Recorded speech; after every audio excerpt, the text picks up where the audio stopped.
السلام علیکم۔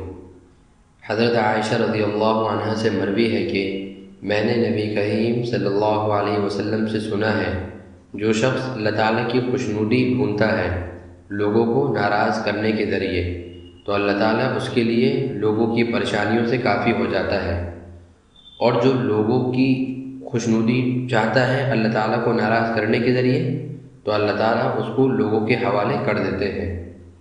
ترمذی شریف حدیث نمبر 2414۔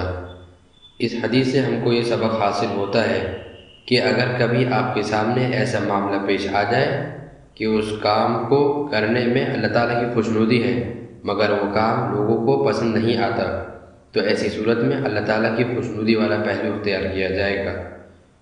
اور اگر وہ کام ایسا ہے کہ جو لوگوں کو پسند آتا ہے مگر وہ اللہ تعالیٰ کی خوشنودی کے لیے نہیں ہے، تب بھی ہمیں اللہ تعالیٰ کی خوشنودی والا پہلو ہی اختیار کرنا پڑے گا، اور اسی کو ہم لوگوں کو اختیار کرنا چاہیے۔